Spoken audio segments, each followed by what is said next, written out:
그래서 미국 대통령 도널드 트럼프와 수행단 전체가 중국을 떠났습니다. 그리고 미국과 중국 사이의 신뢰 수준을 이해하기 위해 중요한 점은 미국 비밀경호국이 도널드 트럼프 측 전원에게 중국 측에서 받은 모든 선물을 전부 버리라고 지시했다는 것입니다. 그럼에도 불구하고 이틀간의 협상 동안 도널드 트럼프 대표단에는 미국의 주요 대기업 17곳의 CEO들이 포함되어 있었습니다. 그럼에도 불구하고 몇몇 무역 거래가 체결되었습니다. 그리고 도널드 트럼프와 시진핑의 공동 성명이 이란과의 전쟁, 우크라이나, 그리고 타이완에 대해 발표되었습니다. 하지만 물론 이상한 소식도 있습니다. 예를 들어 무역 거래 체결 같은 경우 어떤 회사들은 분명히 이득을 봤지만 다른 회사들은 거래가 끝났음에도 불구하고 그렇지 못했습니다. 갑자기 주식시장에서 입지를 잃었습니다. 이 모든 이야기는 이번 방송에서 말씀드리겠습니다. 이번 방송에서는 도널드 트럼프의 중국 방문 결과를 의제별로 하나씩 살펴보겠습니다. 저는 알렉세이 패치이고 함께 이 주제를 이야기해 봅시다. 하지만 시작하기 전에 이 유튜브 채널을 구독해 주시고 방송에 좋아요를 눌러주시며 이 영상 아래에 여러분의 댓글을 남겨주시길 부탁드립니다. 이것이 유튜브에서 콘텐츠를 홍보하는 데 큰 도움이 됩니다. 더 많은 시청자들이 이 방송을 볼 수 있도록 해주셔서 정말 감사하겠습니다. 또한 제 텔레그램 채널 패치이 뉴스도 구독해주세요. 링크는 이 영상 설명란에 있습니다. 자, 이제 어떤 공식 성명보다도 더 많은 것을 말해주는 그 장면부터 시작하겠습니다. 그러니까 금요일에 도널드 트럼프와 시진핑이 중나나이 정부단지의 정원을 산책했습니다. 여기는 중국 공산당 지도부의 비밀 거주지입니다. 외국인들은 거의 들어갈 수 없는 곳입니다. 그러니까 트럼프는 시진핑과 함께 이 정원을 걸으며 꽃을 바라보다가 갑자기 이렇게 말했습니다. 제가 정확히 인용하자면 누구든지 지금까지 본 장미 중에서 가장 아름다운 장미입니다. 시진핑은 트럼프에게 그 장미의 씨앗을 보내주겠다고 미소를 지으며 약속했습니다. 이건 비유가 아니라 실제로 두 초강대국의 역사적인 정상회담 이틀이 이렇게 끝났다는 얘기입니다. 바로 이 장미 씨앗이죠. 그리고 또 하나, 도널드 트럼프가 시진핑에게 한 질문이 있습니다. 시진핑에게 다른 대통령도 이 정원에 왔는지 트럼프가 첫 번째인지 물었습니다. 시진핑은 미소 지으며 아니요, 도널드 트럼프, 당신이 첫 번째입니다. 라고 답했습니다. 이번 방문의 가장 중요한 결론은 다음과 같습니다. 지난 이틀간의 따뜻한 공개적인 모습 뒤에는 완고한 현실이 숨겨져 있었습니다. 미중 관계를 형성하는 거의 모든 힘이 양국을 완전히 다른 방향으로 끌어당기고 있습니다. 트럼프는 방문을 했습니다. 트럼프는 중국과 긴밀한 관계를 맺으려는 게 아닙니다. 그가 첫 번째 대통령 임기 동안 직접 주도했던 10년간의 비즈니스와 기술 분야의 사실상 단절 이유입니다. 이제 구체적 결과나 그 부재에 대해 말씀드리겠습니다. 즉, 무역입니다. 도널드 트럼프는 방문 후 기자들에게 이렇게 말했습니다. 우리는 환상적인 무역 거래를 체결했습니다. 그리고 여기 CNN은 예를 들어 정상회담 결과에 대한 기사에서 다음과 같이 보도하고 있습니다. 미국 대통령 도널드 트럼프는 미국과 중국이 불안정한 관계를 악화시키는 핵심 문제들을 해결했다는 즉각적인 징후 없이 베이징을 떠났습니다. 여기서 구체적으로 어떤 일이 있었을까요? 중국은 무려 200대의 보잉 항공기를 구매하기로 합의했습니다. 네, 보잉 항공기 200대입니다. 승리처럼 보일 수도 있겠죠? 상상해보세요. 200대 항공기 거래는 정말 엄청난 규모입니다. 하지만 여기서 중요한 점이 있습니다. 시장은 200대가 아니라 500대를 기대하고 있었습니다. 도널드 트럼프와 시진핑의 정상회담을 준비할 때 바로 이런 숫자들이 논의되었습니다. 하지만 미국인들은 500대 대신 200대의 항공기 계약만을 따냈습니다. 그리고 이 발표 이후에 보잉사의 주식은 오히려 4% 하락했습니다. 이렇게 보면 가장 큰 거래처럼 보였던 것이 이런 결과로 이어졌습니다. 두 번째 구체적인 결과는 그래픽카드입니다. 미국은 중국의 강력한 엔비디아 그래픽카드 공급에 동의했습니다.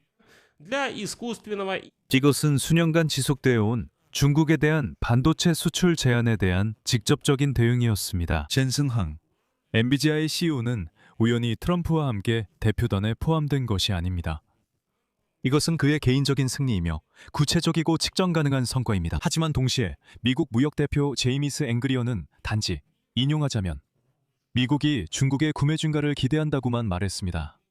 숫자나 날짜는 언급하지 않았습니다. 결국 두 입장이 크게 갈립니다. 트럼프는 빠른 결과와 구체적인 거래에 중점을 두었습니다. 반면 시진핑은 장기적인 관계 안정화에 대해 이야기했습니다. 이것은 두 사람이 서로 다른 것을 이야기하면서도 같은 단어인 협상이라고 부르는 고전적인 글이입니다. 하지만 각자의 목표는 다릅니다. 트럼프는 11월 의회 선거 전에 승리를 선언하고 싶어 했습니다. 시진핑은 단지 중국의 입지를 주요 협상장으로 굳히고 싶어 했습니다. 5일 후 블라디미르 푸틴을 자국에 초대하고 싶어 했습니다. 참고로 시진핑은 이미 그렇게 했습니다. 5일이 지나면 푸틴은 이미 시진핑을 찾아가 그의 지시를 듣고 어떤 지침을 받게 될 것입니다. 참고로 시진핑은 미국이 쇠퇴하고 있다고 밝혔습니다. 그리고 도널드 트럼프는 이미 이를 무마하려고 서둘러 시진핑이 미국의 쇠퇴에 대해 미국 대통령 면전에서 직접 말한 것이 아니라 조 바이든을 두고 한 말이라고 주장했습니다. 즉, 시진핑이 미국이 조 바이든 때는 쇠퇴했지만 트럼프 때는 번영했다고 말했다는 겁니다. 여기서 무슨 뜻인지 설명드리겠습니다. 사실 회의 초반에 시진핑이 트럼프에게 우리는 매우 위험한 상황에 처해 있다고 말했습니다. 나라가 시들고 쇠퇴하며 침체에 빠진 상태와 이제 막 번영과 성장의 길을 걷기 시작한 나라가 있다는 것이죠. 이 두 나라가 초강대국이면 항상 충돌 위험이 있으며 결국 군사적 충돌을 피할 수 없다고 했습니다. 왜냐하면 한 나라는 성장을 원하고 다른 한 나라는 자신이 쇠퇴하고 있다는 사실을 받아들일 수 없기 때문입니다. 트럼프에게 직접적으로 이렇게 말합니다. 그리고 트럼프는 나중에 아니 당신들이 오해한 거라고. 그건 조 바이든을 말한 거지 나를 말한 게 아니라고. 절대 그렇게 생각하지 말라고 말합니다. 계속해서 넘어가겠습니다. 이란도 논의했는데 호르무즈 해협이 계속 열려 있어야 한다는 데 합의했습니다. 이것이 이란에 관한 유일한 공개 공동 성명입니다. 중국이 테헤란에 압력을 가하겠다는 구체적인 약속은 전혀 없습니다. 워싱턴은 안정화의 필요성에 대한 시각이 비슷하다는 점을 강조했습니다. 하지만 구체적 조치 합의는 없었다고 인정했습니다. 트럼프는 기자들에게 다음과 같이 말했습니다. 네, 우리는 이 문제를 논의했습니다. 우리는 이 갈등이 해결되기를 바랍니다. 그게 다입니다. 그러니까 우리는 해결되는 것을 보고 싶습니다. 이것은 뭔가 하기로 합의했다는 것과는 다릅니다. 우크라이나도 협상에서 별도의 사안이었습니다. 이상하게도 트럼프는 이 야만적이고 쉽지 않은 러시아인들이 우크라이나를 상대로 벌인 전쟁 문제가 실제로 베이징 정상회담에서 논의되었다는 것을 확인했습니다. 다음은 인용문입니다. 네, 우리는 그것을 논의했습니다. 우리는 그 분쟁이 해결되는 것을 보고 싶습니다. 보시다시피 또다시 보고 싶다입니다. 사실상 똑같은 말이죠. 트럼프는 양측 모두 전쟁을 끝내길 원한다고 했습니다. 린지 그레이엄 상원의원은 시진핑이 한 통의 전화로 우크라이나 전쟁을 끝낼 수 있다고 밝혔습니다. 어디로 전화해야 하는지는 분명합니다. 아직 전화는 없었고 대신 블라디미르 푸틴이 베이징에 초대됐습니다. 타이완에 대해서는 어떻습니까? 시진핑은 갈등을 경고했습니다.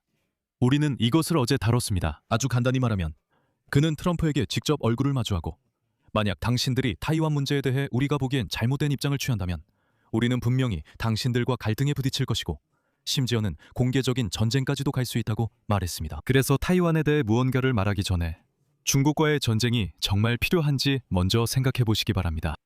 결과적으로 백악관 공식 요약문에는 타이완이 전혀 언급되지 않았습니다. 이것은 외교적 의전상 중요한 합의가 이루어지지 않았다는 것을 의미합니다.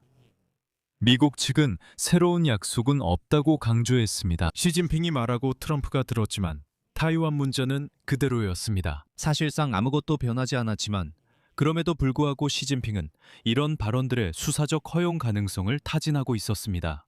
트럼프는 시진핑과 미국 무기의 타이완 공급 문제를 논의했다는 사실을 처음으로 인정했습니다.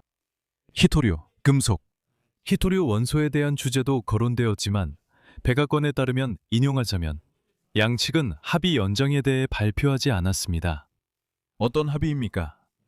상기시켜드리자면 2025년 가을 무역 휴전의 일환으로 중국은 히토류 금속의 공급을 제한하지 않겠다는 의무를 지었습니다. 이 휴전의 기간은 2026년 말까지입니다. 그래서 도널드 트럼프는 이런 휴전 연장에 대한 확인 없이 떠났습니다. 그리고 이것은 물론 위험입니다. 그리고 중국은 양국 관계에 대한 새로운 정의를 제안했습니다. 그리고 시진핑은 이렇게 말합니다. 우리 이것을 건설적인 전략적 안정성이라고 부르자고요. 멋지게 들리죠? 이것은 전략적 경쟁에 대한 기존 수사에서 벗어나겠다는 의미입니다. 멋지게 들리지만 이 표현은 중국이 협력을 이야기하면서 동시에 원하는 모든 일을 할 수 있게 해줍니다. 실제로 이틀 동안 무슨 일이 있었을까요? 트럼프와 시진핑이 오랜만에 직접 만났습니다. 이것만으로도 중요한 일입니다. 관계는 임시로 안정된 상태이며 구체적인 내용은 많지 않습니다. 그리고 중국은 미국으로부터 보잉 항공기 200대와 인공지능용 엔비디아 그래픽 카드를 구매하기로 합의했습니다. 이것이 바로 중국 시장을 미국 기업들에게 개방하는 것입니다. 참고로 일론 머스크도 대표단에 있었으며 무엇을 합의했는지는 아직 알려지지 않았습니다. 다음입니다. 호르무즈 해협 공동선언이 있었지만 아직 성명에 불과합니다. 또한 시진핑이 9월 24일 워싱턴에 초대받았습니다. 그리고 우리가 가진 것은 무엇입니까? 시진핑이 워싱턴에 있는 트럼프에게 보내야 할 장미 씨앗입니다. 전반적으로 이번 정상회담에서 중국이 미국보다 확실히 더 많은 것을 얻었습니다. 여기서 말을 줄이겠습니다. 여러분의 의견과 결론을 이 영상 아래 댓글로 남겨주세요. 채널 구독과 알림 설정도 해주시고 원하신다면 좋아요도 눌러주세요. 이 유튜브 채널을 지원하고 싶으시면 다양한 방식으로 금전적 후원이 가능합니다. 유료 스폰서 구독도 가능합니다. 영상 설명의 링크와 정보를 참고해주세요. 오늘은 여기까지입니다. 건강 조심하세요. 모두 안녕히 계세요.